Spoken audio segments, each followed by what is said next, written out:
Good morning, everyone. Thank you for joining us today. It's 9:30 here, so we're going to go ahead and get started. My name is Erin Kopek, and I'm the Director of Marketing with Higher Level. Today, you have joined our High Notes webinar program entitled COVID-19, the Law in Your Business. Thank you to Greg Odom with Baker, Sturkey, Cowden, and Rice for joining us and providing some great advice for us this morning. Just a few housekeeping things before we get started. You are set up in listen-only mode. We will provide you the opportunity to ask questions. Greg will be providing his email address to you to ask questions after the webinar. So thank you for that. So yeah, it's great that we're here today. Higher Level has been running a series of webinars over the past few weeks just to keep everyone informed, and looking forward to learning what we can this morning. Greg Odom is a 2008 graduate of Southern Illinois University School of Law. He is an experienced trial attorney whose practice is focused on defending clients in commercial, cyber liability, privacy, and mass toxic tort claims. Greg has tried multiple cases to verdict in commercial, personal injury, and property damage claims. He also has won motions to dismiss and motions for summary judgment for clients in a variety of litigation. Greg regularly advises businesses and professional organizations on cybersecurity issues, including compliance with Illinois data and privacy laws. Greg is a member of the Illinois Association of Defense Trials Council Board of Directors and chair of its Toxic Tort Committee. He focuses his practice on the defense of clients in Southern Illinois and the metropolitan St. Louis region. Thank you for joining us this morning, Greg, and I turn it over to you. All right, well, thank you for that introduction, and I want to thank Higher Level for allowing me to present this morning. And most importantly, I want to thank everybody who's joined us for the presentation today. I don't think it can be overstated what an impact the COVID-19 pandemic has had on us personally and in our businesses. So it means a lot to me that you all would take time out this morning to listen. And I hope the presentation is informative and helpful for you. Before I get started, yes, I've included my email address here on this slide, and later in the presentation, I'll put my email address up again. If you have questions during the presentation, please email me at that address. There's a lot of material here to cover, and I'm going to try to cover it all within an hour. So I'll answer questions afterwards. And if you have any other issues related to this presentation, yeah, just feel free to email me. And one other thing before we start, as I mentioned, there's a lot of information to cover. I probably would not get through it all in an hour. There are going to be things in the PowerPoint that I gloss over or maybe don't cover at all. But if you'd like a copy of the PowerPoint, just email me and I'll be happy to send that to you. I've tried to make the PowerPoint as detailed as possible. That way, if you get a copy of it, there's a lot of information in here that you can go back and take a look at after the fact. So we'll go ahead and get started. And I apologize, there may be a little bit of a lag here on my end. I've got control of the screen, so the PowerPoint may not be moving exactly with me. But the first thing I want to talk about is how we got to where we're at. In late January, the U.S. Secretary of Health and Human Services and the World Health Organization declared a public health emergency due to COVID-19. And currently, all 50 states have issued emergency declarations due to COVID-19. Now, in Illinois and Missouri, throughout the presentation, I may talk about those states in particular. I'll also be talking about federal laws. And the reason I've done that is I understand that there may be a lot of folks who do business in Illinois and Missouri, so I thought focusing on them in particular may be helpful to you. So in Illinois, our governor has declared all counties in the state a disaster area. That order is set to expire on April 30th. So for those of us in Illinois, we're all kind of waiting with bated breath to see what the governor does next week, whether or not he's going to extend that disaster proclamation. Missouri, it is under a state of emergency by the governor until May 15th, unless that order is extended. Okay, so I want to first talk with you about executive orders that have been entered by state, county, and local governments and how that may impact your businesses. And the first type of executive order restrictions I want to discuss are limitations on social gatherings.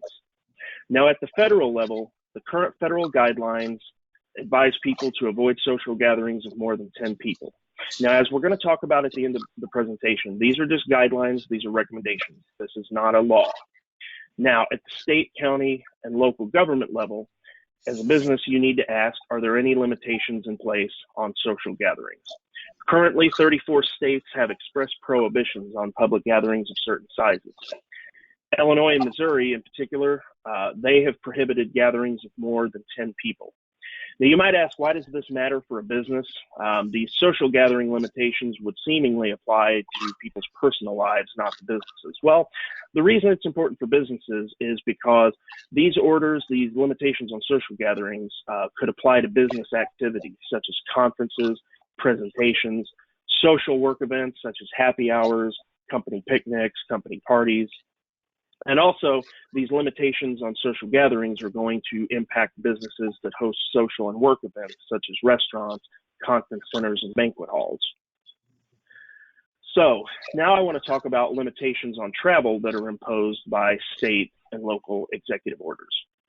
And when you're looking into this issue, the questions you want to ask are, first, does your state, county, or local government have an executive order in place that restricts or regulates travel?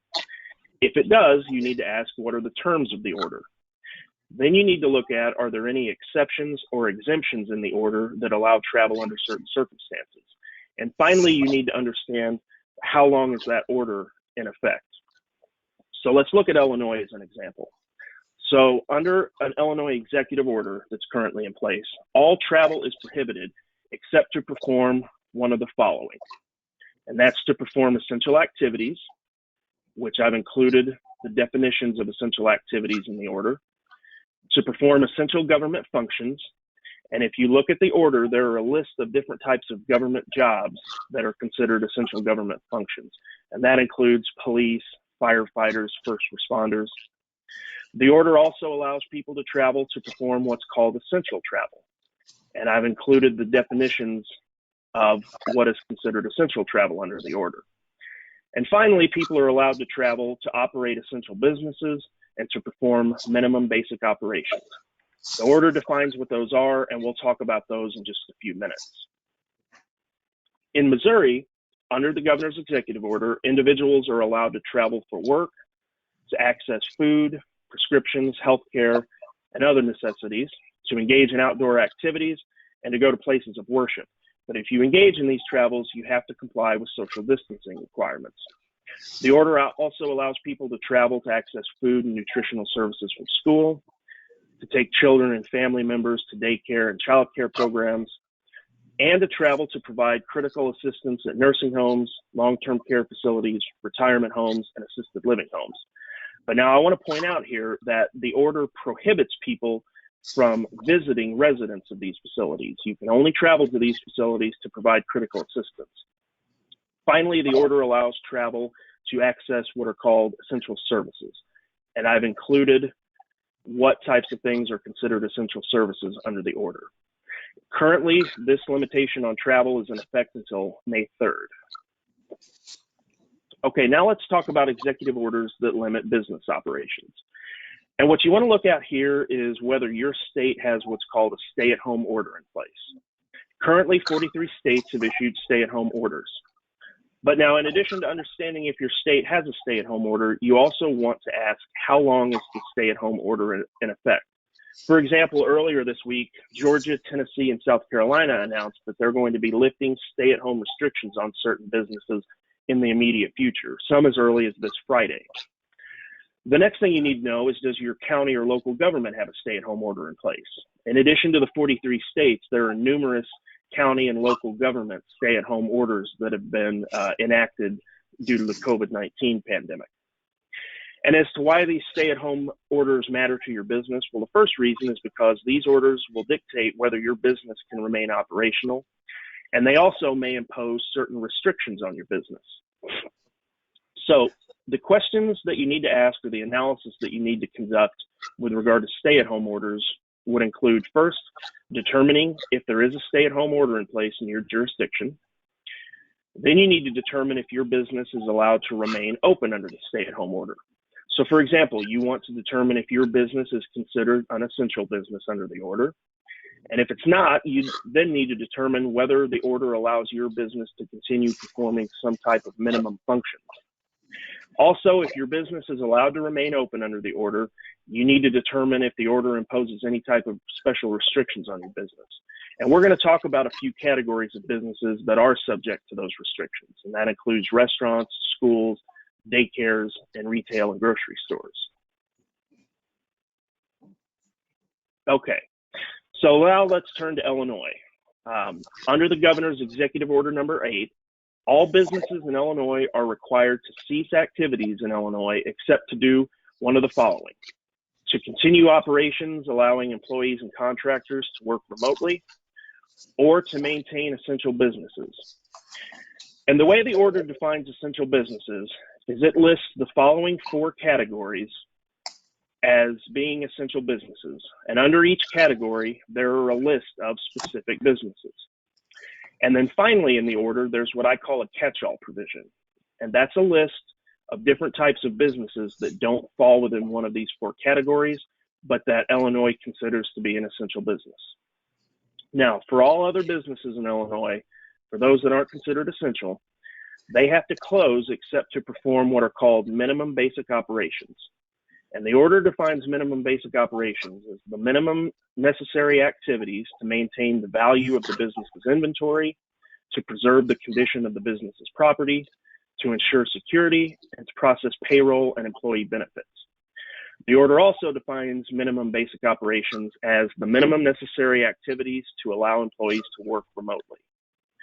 Now in Illinois, whether your business is considered essential or whether it's only allowed to operate to perform minimum basic functions, the businesses have to comply with social distancing requirements to the extent possible.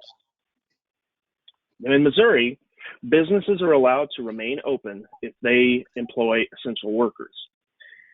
And the Missouri executive order defines essential workers in the same way that the U.S. Department of Homeland Security does. And as you can see, like the Illinois executive order, essential workers are defined as those that work in one of the following categories. Now, retail stores are considered as employing essential workers in Missouri, but they're subject to certain special restrictions that we're going to talk about in a few minutes. Now, in Missouri, if you have a business that does not employ essential workers, your business can remain open, but your employees have to adhere to social distancing and social gathering limitation requirements. The social gathering limitation requirement says that a business can have no more than 10 individuals, including employees and customers, in a single space. Now, under the executive order, businesses can apply for a waiver on this social gathering limitation by applying to the director of the Missouri Department of Economic Development. As to the social distancing requirement, individuals in a business have to maintain at least 6 feet of distance between themselves and others. Okay, now let's turn to talk about those businesses that have specific restrictions imposed on them if they remain operational during the pandemic. So we'll talk about restaurants first. So in Illinois, restaurants are allowed to remain open, but they're not allowed to offer food or beverages for on-site consumption. They can offer delivery, drive-through, and curbside pickup. Customers are allowed to enter restaurants, but only to purchase food and beverages for off-site consumption. Now, as I've noted here, there are a couple of exceptions under the order. That includes businesses located in airports, hospitals, and dining halls in colleges and universities. Schools are allowed to continue providing food to students and members of the public, but only on a pickup and takeaway basis. Now, in Missouri, restaurants like Illinois, they're allowed to continue operating to provide drive-through pickup and delivery. But unlike Illinois, restaurants can also remain open to provide dine-in service, subject to a couple of restrictions. First, the restaurants can only have 10 people or less within the restaurant, and that includes employees and customers. And the individuals within the restaurant have to maintain at least 6 feet of distance between themselves and all other individuals that are not family members. Now, if you operate a restaurant or a business that serves food or drinks, and you're not in Illinois or Missouri, I've included a link at the bottom of the slide here. This is a website where this organization has actually gone through and summarized every state and local executive order that imposes restrictions on food, on restaurants, and on businesses that serve food and drinks. So I definitely encourage you to take a look at that site. One thing I'd point out is that there are some locations that have completely closed bars, taverns, breweries, wineries, and tasting rooms during the COVID-19 pandemic. Now let's talk about schools. So currently 43 states have closed their schools because of the pandemic. In Illinois, schools, colleges, and universities are considered essential businesses, but only for the purposes of facilitating distance learning, performing critical research, or performing essential functions. Otherwise, all public and private schools are closed in Illinois for the remainder of the school year. Now, pre-K and early childhood development programs are allowed to continue operating, subject to a couple of limitations. They can only serve children between the ages of 0 and 12, and those children's parents have to be allowed to travel per the Illinois stay-at-home order. And what that means is that the children's parents either need to work for an essential business, or they need to be allowed to travel to perform minimum basic operations. Similarly, daycares can remain open in Illinois only if they receive a license to operate as an emergency daycare. And if they receive this emergency license, they can only serve children whose parents are allowed to travel per the executive order, much like with the pre-K and early childhood development programs. And if a daycare in Illinois receives an emergency license to operate, they're limited to serving 10 or fewer children per room. In Missouri, all public and charter schools have been closed through the end of the year. Schools are allowed to continue providing food and nutritional services to children, and teachers and staff are allowed to enter school buildings, but they have to follow social distancing guidelines. Daycares, child care providers, and schools are allowed to continue providing child care services to working families, but they have to do so in accordance with CDC guidelines. And I've included a link to those guidelines here at the bottom of the page. I've also included 3 other links on this page. These links have information for schools and for daycares about operating through the COVID-19 pandemic. Okay, now let's talk about retail and grocery stores. So in Illinois, both of those businesses are considered essential, so they are allowed to continue operating. And in Missouri, essential workers include those that work at grocery stores and retail stores. But as I mentioned earlier, in Missouri, retail stores are subject to a special restriction. Under the Missouri executive order, retail stores have to limit the number of individuals that can enter their business at a particular time. And as you can see, the limitation on the number of individuals that can enter the store, it's based upon the size of the store. There's a limitation for stores that are less than 10,000 square feet, and there's a different limitation for stores that are more than 10,000 square feet. And this restriction applies not only to retail stores, but it also applies to grocery stores. So that was a lot of information we've talked about with regard to these executive orders, and I know I went through it a little bit quickly. Here's a summary, though, of how I would analyze the executive order issue and how it might affect your business. So as I mentioned earlier, the first thing you need to determine is if your state, county, or local government has one of these executive orders in place. The next thing you need to determine is if your business is allowed to continue operating under the order. And if it is, then you need to ask, are there any type of special requirements placed on your business?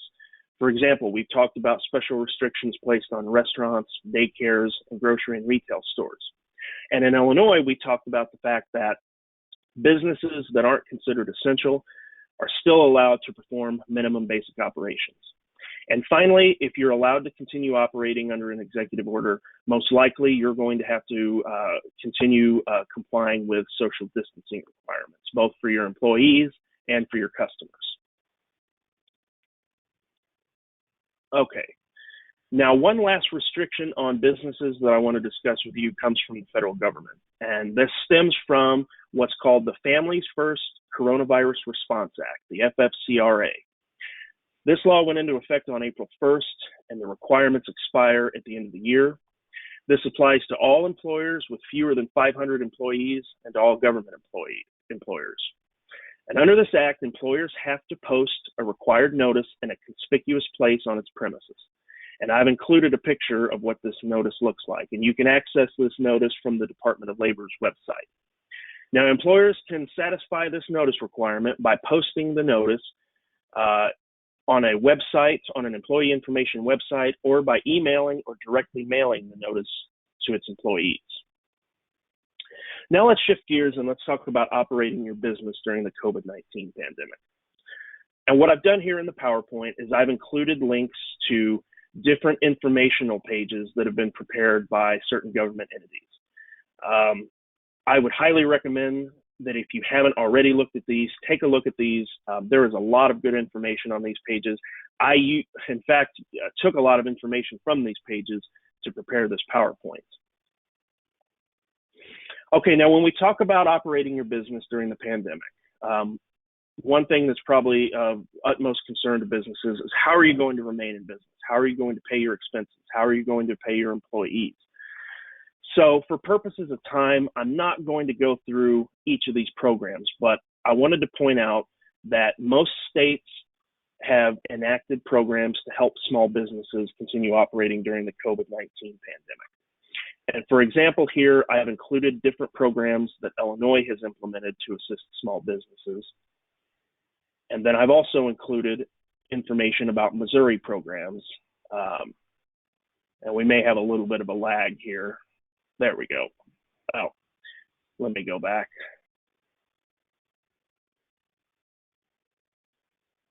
So these are different Missouri programs that have been implemented. These include both loan and grant programs. At the federal level, the Small Business Administration has implemented certain programs to help small businesses out. The U.S. Chamber of Commerce has implemented a grant program for small businesses. And finally, the Federal Reserve has implemented a lending program to assist employers with 10,000 or less employees. Now, a couple of business relief programs that I do want to talk about in detail come from the federal government. First is the FFCRA, and we just talked about that act a few minutes ago. So the relief available under this act applies to employers with fewer than 500 employees. And under this program, employers will receive a refundable tax credit against the employer's share of Social Security taxes equal to 100% of qualified sick leave wages the employer pays for each calendar quarter that are paid under the Emergency Paid Sick Leave Act or the Emergency Federal Family Medical Leave Act expansion. Now, that was kind of a mouthful, and we've also not talked about this sick leave program or this FMLA expansion. We will talk about those in a few minutes, but suffice to say, if an employer pays wages under either one of these programs, then the employer will qualify for this tax credit. Now, the next type of federal relief I want to talk about stems from the Coronavirus Aid, Relief, and Economic Securities Act, or CARES. Under this program, the federal government is providing emergency business loans through June 30th to businesses with fewer than 500 employees. And the amount of the loan is going to be the lesser of $10 million or 2.5 times the business's average monthly payments made for payroll costs during the previous year. And when you're calculating your payroll costs for purposes of this loan, you cannot include any of the following expenses. Now, I had someone recently ask me if workers' compensation costs could be included in the payroll cost. The federal government has not issued guidance on that answer yet. Most employment attorneys think it cannot be included, though. The Department of Labor continues issuing guidance on this issue, so my recommendation would be to continue to visit the Department of Labor's website and watch for additional guidelines. The CARES Act also provides another type of financial relief, and that grants employers credits of up to 50% of qualified wages paid to their employees each quarter, not to exceed $10,000 per employee. To qualify for this relief, an employer has to have had a decline in gross receipts of 50% as compared to the same quarter in 2019, or the employer has to have been fully or partially shut down by a government order. Okay, now let's talk about paying your employees during the COVID-19 pandemic. And for purposes of this discussion, I'm going to be using the terms exempt and non-exempt employees. And for those who aren't familiar with those terms, those come from the Fair Labor Standard Act, which is a federal law. And these are very basic definitions here. There are some exceptions here, but generally speaking, exempt means salaried employees, non-exempt means hourly employees. So what happens if your business is shut down? Well, under federal law, you have to pay your non-exempt employees at least full minimum wage only for the hours they actually work. So you don't have to pay them for hours that they otherwise would have worked but don't actually work. For exempt employees, it's different. For exempt employees under federal law, you have to pay them a guaranteed salary regardless of the amount of hours worked in a week if they perform any work. So there's a doctrine in the law that's called the touch the wall doctrine. And what that means is if you have a salaried employee come into work and they touch the wall, they're now considered to have performed work and they have to be paid their full salary for that week. Now, with that said, employers can require their exempt employees to use vacation or paid time off benefits on days when they do not work. Another option available to employers is to reclassify their exempt employees to non-exempt and then pay them by the hour. Now, if you do that, though, this will qualify the employee to receive overtime benefits, and you have to record every hour that the employee works. Now, if you have an exempt employee and they perform no work in a given week, you do not have to pay them for that week. Now, a question I've been asked recently is, do you have to pay your employees on a scheduled date? Well, federal law requires that employers provide, quote, prompt payment to their employees, but there's no requirement that you pay them on certain days of the month or at a particular frequency. So on this particular issue, you need to look at state law, which we'll talk about a couple of examples in a few minutes. Another question I've been asked is, can you change your employees' rate of pay because of the COVID-19 pandemic? Well, for your non-exempt employees, you can reduce their wages, but they have to at least be paid federal minimum wage. For your exempt employees, if you reduce their salary, generally that's going to cause them to become non-exempt. They have to be paid at least $23,600 a year to maintain their exempt status. Now, there are a couple of exceptions to that requirement. This doesn't apply to executive, administrative, or professional employees. They have to be paid a minimum of $684 a week. The other exception is that doctors, lawyers, outside salespeople, and teachers will not lose their exempt status due to a salary reduction. So, for example, I'm a lawyer. If my law firm contacts me and says, Greg, because of the pandemic, we have to cut your salary, they can do that, and I don't lose my exempt status regardless of the level of the salary reduction. I hope they don't do that. Now, keep in mind, if you're considering a pay rate change for your employee, it cannot be based upon a discriminatory reason. So, age, gender, sexual orientation, disability status, things like that, that cannot be the reason for the pay rate change.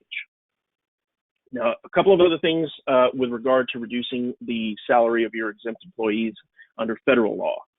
An employer can reduce the wages so long as the reduction is permanent. Most courts have interpreted that as meaning the reduction has to last for at least 3 months. So as an employer, if you're notifying your employee of a wage reduction, you do not want to use the term temporary. Also, under federal law, the salary reduction has to apply to an entire group or class of employees. So you can't cherry pick employees and reduce their salary.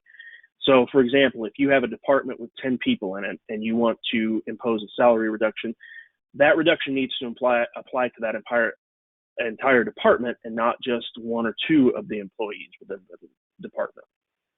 And finally, the salary reduction cannot be tied to a reduction in hours or because work is not available.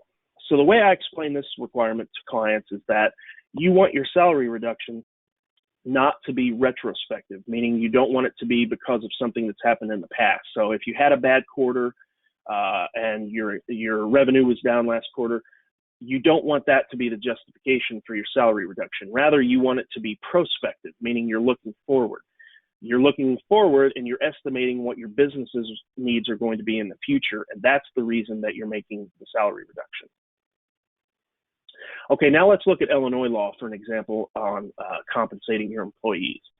So if your business is temporarily shut down under Illinois law, you do not have to pay them if they're not performing any work. Now, as to whether you have to pay your employees on a scheduled pay date, in Illinois, you have to pay your non-exempt employees twice per month, and you have to pay your exempt employees at least once per month. Now, if you're considering changing your employees' rate of pay under Illinois law, you have to give your employees advance written notice before you implement the change. And under Illinois law, employers are not allowed to make deductions from an employee's wages for cash shortages without the employee's express written consent. Another question I've seen come up during the COVID pandemic is, can you require your employees to work more than 7 days in a row? Well, under Illinois law, generally you cannot unless you receive a permit from the Department of Labor and your employee has to voluntarily elect to work 7 days or more in a row. Now, what happens if you have an employee come to work but they're sent home due to a lack of work? Well, if it's a non-salaried employee, a non-exempt employee, you only have to pay them for the hours they work. As we've discussed, if it's an exempt employee, you have to pay them their full salary if they performed any work. If it's a temporary worker, and they come to work, but you send them home, they have to be paid for at least 4 hours. Now in Missouri, as to pay frequency, you have to pay your employees at least twice a month. However, for executive, administrative, and professional employees and for salespeople, they only need to be paid once a month. Under Missouri law, if you're considering reducing your employees' rate of pay, you have to give those employees 30 days advance written notice. Now, Missouri has no laws regarding what deductions you can and cannot take from your employees' pay, but keep in mind the federal requirements that we talked about for exempt employees.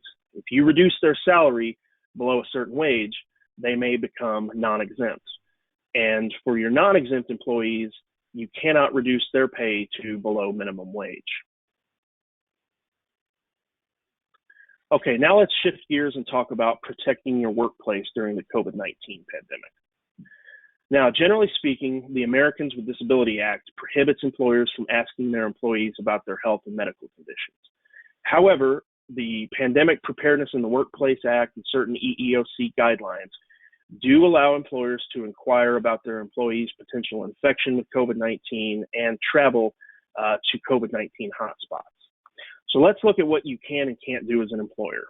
You can ask your employee if they have symptoms of COVID-19.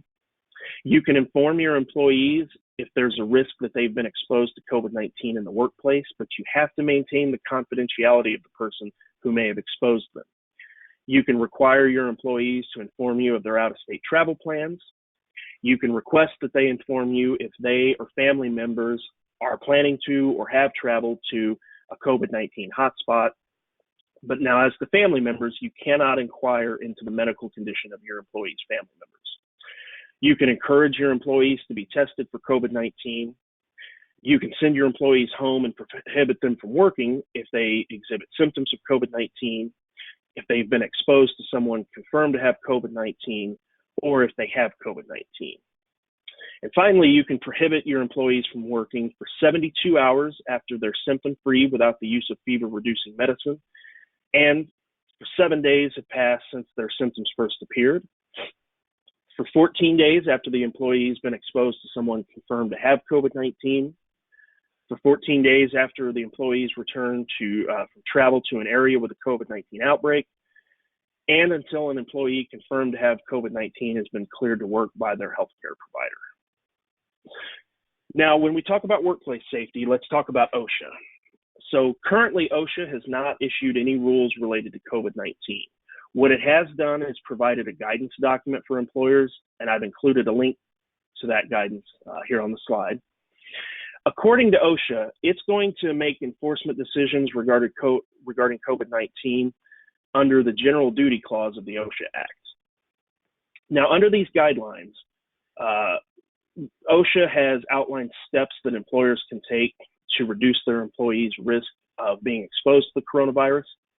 And OSHA has also set forth certain employee risk classifications with regard to COVID-19. And employers are required to assess the risk level that their work presents to employees. And OSHA has set risk levels of low, medium, high, or very high. And at the very high end of the spectrum, OSHA has identified healthcare workers, death care, laboratory, airline, border protection, and wastewater management employees. Now, I've listed here the requirements for industries that are outside of this high-risk classification. These are things that OSHA is asking employers to do with regard to COVID-19 if they're on the low end of the classification scale. Now, another thing I want to talk about with regard to OSHA is personal protective equipment.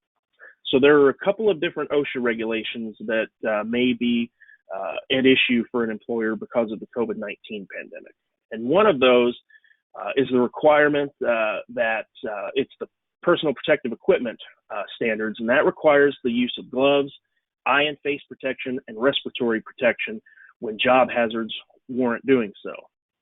And then OSHA's general duty clause requires employers to furnish each worker an employment and a place of employment free from recognized hazards that are causing or likely to cause death or serious physical harm. So if your employment environment could potentially expose employees to the coronavirus or COVID-19, it may trigger these OSHA regulations. Now, with regard to personal protective equipment, currently the CDC is recommending that people wear cloth face coverings in a public setting when other social distancing measures are difficult to maintain, and that would be, for example, in a grocery store. But I want to point out a couple of things. If you're a business and you don't normally issue PPE to your employees and you choose to do so, you may be subjecting yourself to some additional OSHA regulations. And that could be including a requirement that as a business, you consider whether there are other ways to protect your employees aside from making them wear personal protective equipment.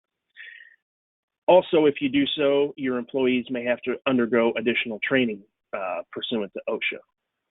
And then finally on this point, I want to point out that even if you don't require your employees to use personal protective equipment, but you allow them to do so, as a business, you may be subject to these additional OSHA regulations. And then OSHA also has regulations with regard to chemical usage. So as an employer, if you begin using additional cleaning supplies and chemicals to clean and disinfect, this could trigger those rules. Specifically, if you have workers that are exposed to hazardous chemicals, if they use household cleaners more frequently than everyday household rates, or if new chemicals are introduced into the workplace, then as a business, you have to comply with the OSHA hazard communication standard. And that requires you to train your employees on the specific hazards that the chemicals pose, the steps that employees should take if there's an accidental chemical spill, and the steps that they should take if they get the chemical in their eyes or on their skin. Okay, now let's talk about furloughs and layoffs. So furloughs are a reduction in the days that an employee works, but it's with the understanding that the employee is still actively employed. These can be paid or unpaid, and as an employer, you're not required to give advance notice to your employees. Layoffs, on the other hand, there are some laws that you need to be aware of if you're considering implementing a layoff. First, there's the Federal Worker Adjustment and Retraining Notification Act. That's called WARN. And under WARN, in certain circumstances, employers have to give 60 days advance written notification of a layoff to employees, unions, and state and local government officials. This requirement does not apply to layoffs that last less than 6 months. And if you have a layoff that was intended to be for less than 6 months but ends up going longer, you only have to give notice once it becomes apparent to you that the layoff is going to last more than 6 months. The WARN Act also provides an exception to the notice requirement if the layoff is caused by unforeseen business circumstances or a physical calamity. So, for example, the COVID-19 pandemic might be considered an unforeseen business circumstance. Missouri also has a WARN Act. Its notice requirements are identical to the federal act. Illinois also has a WARN Act. For time purposes, I'm not going to go through all of this. Generally speaking, the Illinois WARN requirements, though, are identical to the federal requirements. If you're a business in Illinois, though, I would encourage you, ask for a copy of this PowerPoint. I'll send it to you and take a look at these specific requirements. Generally, though, they do track the federal act. Now, Missouri also has a program in place that's meant to avoid layoffs. It's called their Shared Work Program, and I've included a link that has more information about that.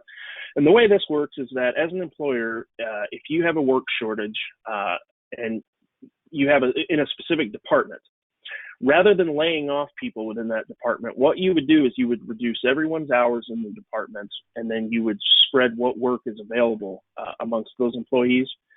And then all the employees within that department would qualify for a portion of unemployment benefits due to their reduced hours. And if you're a business in Missouri, I have included the requirements that you must meet in order to qualify for the shared work program. As to unemployment benefits, the only thing I really want to touch on here is that both Illinois and Missouri have loosened some of their unemployment requirements, their qualification standards, and that's due to the COVID-19 pandemic. And specifically, it's to qualify for certain federal funds related to unemployment. So, for example, under the FFCRA Act that we've talked about, the federal government is expanding access to unemployment insurance for those who are off work due to reasons related to COVID-19. To qualify, though, the states have to ease their unemployment eligibility laws. Under the CARES Act, there are a few ways the federal government has expanded unemployment benefits. First, federal funds are going to be made available to states that allow individuals to receive unemployment benefits if they're able to work but they're unemployed because of the following reasons. And all of these relate to COVID-19. And importantly, I want to point out here that these benefits will be available to gig workers and self-employed individuals. Normally, these types of employees don't qualify for unemployment benefits. Also, under CARES, the federal government is providing up to $600 per week in additional unemployment benefits through July 31st for those who qualify for state unemployment benefits. Under the CARES Act, the federal government is also extending the time period for which a person can receive unemployment. Normally, you qualify for 26 weeks of unemployment benefits, but under this act, that will be expanded to 39 weeks. Okay, as to sick leave, I'm actually going to skip over these. These aren't really that important. I want to talk about sick leave that's now provided by the federal government. So under the FFCRA Act that we've been talking about, the federal government is now providing up to 2 weeks of paid sick leave to employees who cannot work or work remotely because of these reasons, all of which relate to COVID-19. These benefits are available immediately regardless of the employee's length of employment. Now, however, small businesses with fewer than 50 employees can be exempt from providing this sick leave if they can show that one of the following situations applies. And basically, it would put the small business at risk of going under if they were to provide this sick leave. Similarly, employers of healthcare providers and emergency responders can elect not to provide this coverage to their employees. Now, as to the amount of sick leave benefits that are available for full-time employees, it's up to 80 hours. For part-time employees, that's going to depend on their prior work schedule. Now, as to the rate of sick leave pay, the way it's written in the Act, it's pretty confusing. Basically, if an employee takes this sick leave for one of these three reasons, they're entitled to the greater of their regular rate of pay or the applicable minimum wage. But their pay is going to be capped at $511 per day and a total of $5,110. On the other hand, if an employee takes this sick leave for one of these three reasons, they're entitled to the greater of 2/3 of their regular rate of pay or the applicable minimum wage, but their pay is going to be capped at $200 per day or $2,000 total. Now, as to returning to work, unless they're working remotely, they have to continue to take this sick leave until they've either exhausted the sick leave or they no longer have a qualifying reason to take sick leave. Otherwise, even if they've not used all of their sick leave under this program, they have to return to work at their next scheduled shift once their need for the leave ends. Employees cannot carry over any unused hours under this program into next year, and they're also not entitled to a payout for any unused time under this program if they're terminated. Okay, the next thing I want to talk about with you is what I mentioned earlier is the federal expansion of the Family Medical Leave Act. So under the FFCRA, employers with fewer than 500 employees and government employers are now required to provide employees with 12 weeks of job-protected leave for reasons related to COVID-19, and this will expire on December 31st. This is available to all employees who've been employed with a company for 30 calendar days. Now, like the sick leave program, small businesses with fewer than 50 employees can be exempt from providing this leave if they can show that one of these three situations applies. And like with the sick leave, employers of healthcare providers and emergency responders can opt out of providing this program. And for both the sick leave and for this FMLA expansion, employees that are laid off or on furlough, they're not entitled to these benefits until they return to work. And similarly, if an employer is closed, even for a short period of time, the employees are not entitled to the sick leave benefits or the FMLA benefits during the closure. As to whether the leave is paid or unpaid, generally speaking, the first 10 days of this leave are unpaid. Now, employees can elect to use any paid time off benefits available to them, such as the emergency sick leave, vacation pay, sick days. They can use that to be paid during the first 10 days, but their employers can't require it. Once the first 10 days are up, then through the remaining 12 weeks, they have to be paid at 2/3 of their regular rate of pay, but their pay is capped at $200 per day and $10,000 total. Now, one thing I want to point out with regard to this expansion, this will actually reduce the amount of what I would call normal FMLA leave that an employee is entitled to for a 12-month period. So for example, if you have an employee that takes this Emergency Family Medical Leave Act for 4 weeks to take care of a child whose school's closed due to the COVID-19 pandemic, if that employee later needs to take regular FMLA leave to recuperate from surgery, the employee no longer has 12 weeks of regular FMLA leave. Now they only have 8 weeks left. Now, once your employee has used this expanded family medical leave, can they return to work? And do you have to allow them to return to work? Well, if you're an employer with 25 or more employees, you have to return them to the same or a substantially equivalent position.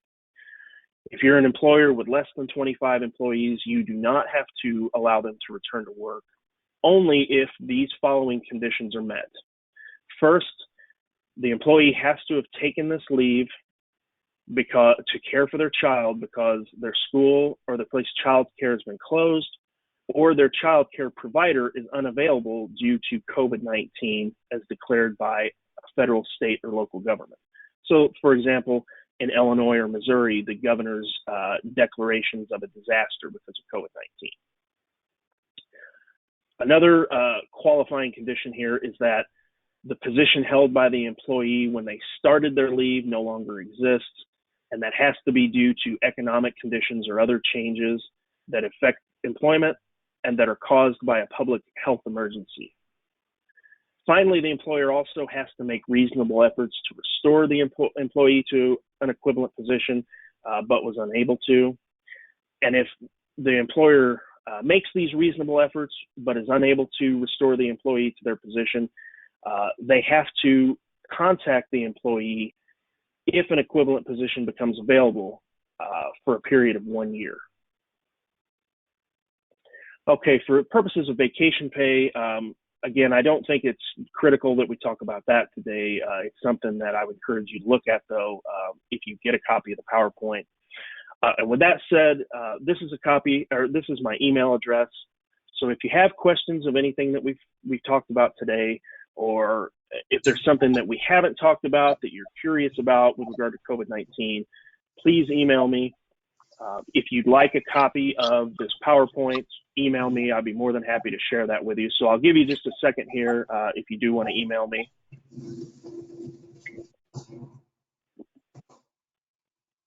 All right, thank you very much, Greg. We definitely appreciate it. So I did want to let everyone know that we will also be sending out the recording for this information, but definitely contact Greg with your questions and to receive the PowerPoint presentation. Again, thank you, Greg. We definitely appreciate you spending your morning with us. For everyone that was able to log in this morning, we are doing another presentation next week on the 28th.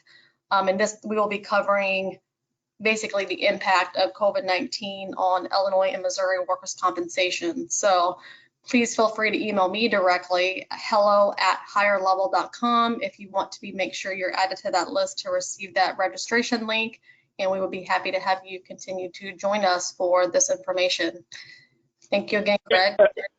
Oh, hey, Aaron, I actually, I had just a few more minutes of things. I just wanted to give everyone a break. If folks want to hang on the line, just about 10 or 15 more minutes. Oh, absolutely. If that's all right. It is, yes. Yeah, thank you. Yeah, like I said, yeah, if you have questions, get a hold of me, but I'll pick back up now and I'll move on to our final discussion here. So the last couple things I want to talk with you about are legal issues related to the COVID-19 pandemic. And the first thing I've done here is I've outlined likely lawsuits and claims that are probably going to be made as a result of the pandemic. Some of them already have. So unfortunately, as a business, you may face these types of claims, or you may need to make these types of claims. Negligence, where I could see negligence claims being made would be a business failing to take proper measures to avoid exposing individuals to the coronavirus, or failing to warn people that there's an increased risk of exposure to coronavirus at their business, violating regulations or executive orders related to the pandemic.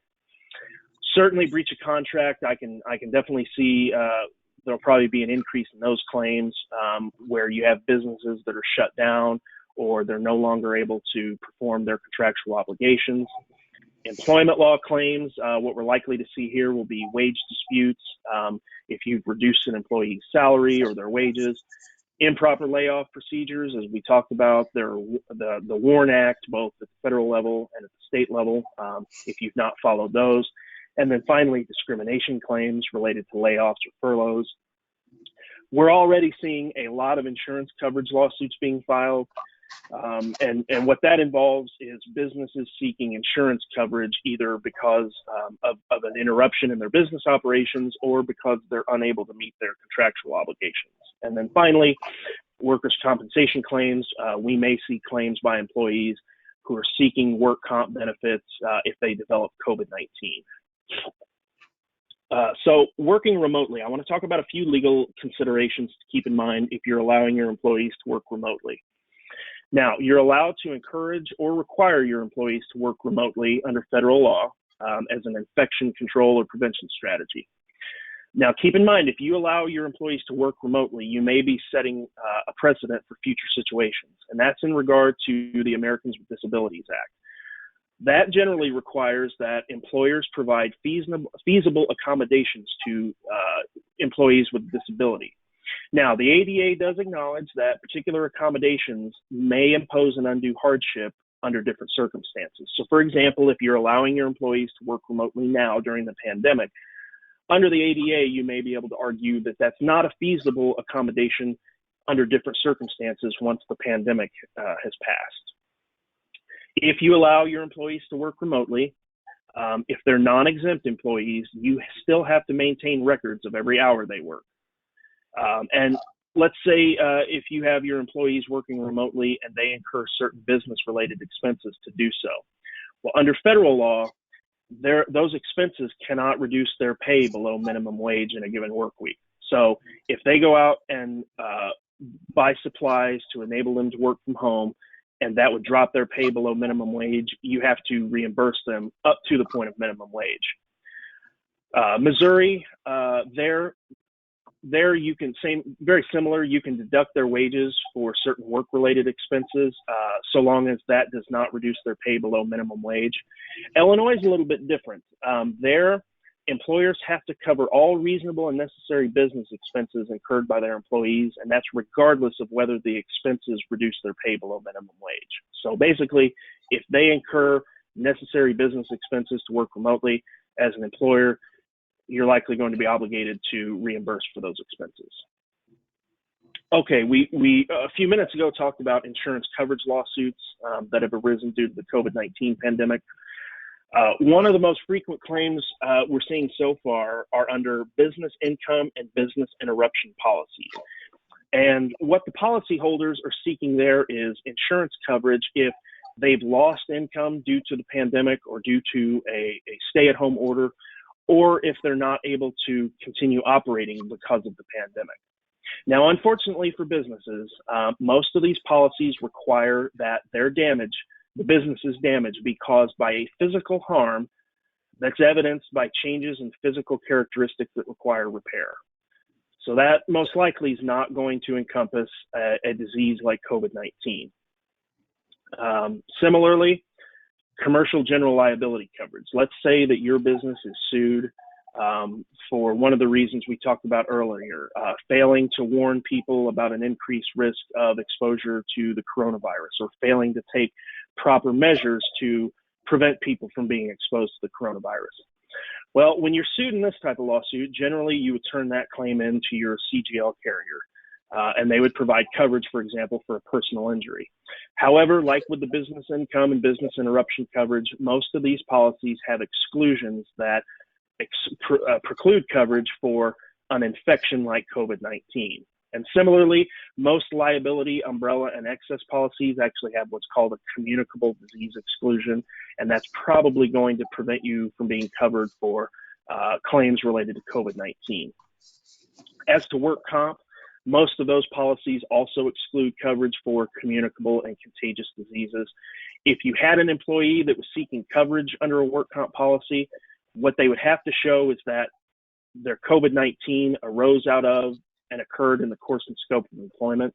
That's probably a pretty easy bar to meet. What they'd have to show there is that they were exposed to COVID-19 during work. But the second requirement they'd have to meet, this one's a much higher threshold. Here they'd have to show that their COVID-19 arose out of or was caused by conditions that are peculiar to their work. On that, I think for most employees, that would be hard to do. Potential employees that might be able to satisfy that standard would be hospital employees, airline workers, and hospitality workers.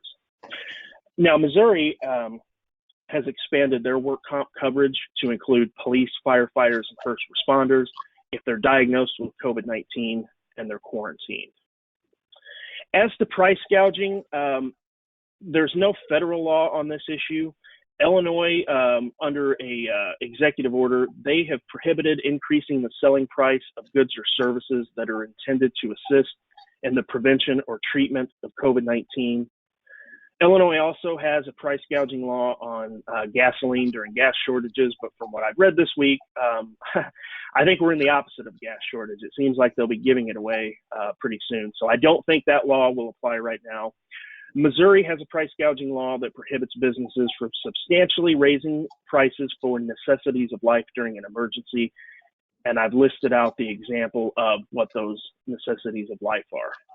And the reason I included this slide is because a few weeks ago I was on Amazon and I wanted to see what the price of toilet paper was during the pandemic. And I was shocked to see that you can buy a 12-pack of Charmin, at least a couple weeks ago, for the price of $139.99. Whether that's illegal, you need to look at your state laws. From a moral standpoint, I guess that's a different issue. But okay, the last issue related to legal requirements and COVID-19, I want to talk about our contract performance. So there are a lot of businesses right now that are wondering, do they have to perform under a contract? Maybe they're shut down because of a government order. Maybe they've had to furlough or lay off employees. Maybe they're having trouble meeting their expenses. Well, one potential way to avoid performing under a contract is through what's called a force majeure clause. Now, that's a contractual provision that excuses one or both parties to a contract from performing when circumstances that are beyond the parties' control arise and it makes performance of the contract impossible or impracticable.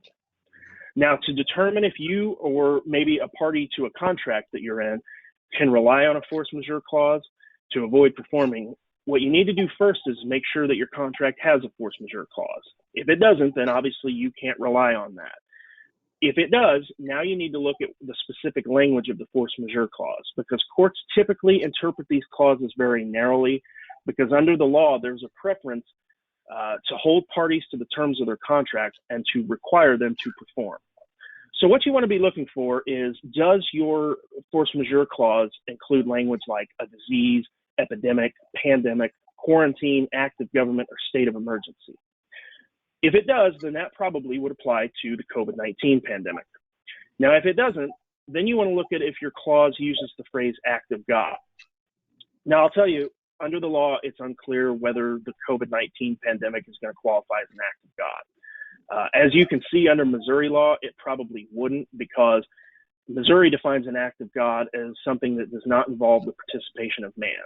And I think since COVID-19 is transmitted by people, probably would not trigger that act of God excuse.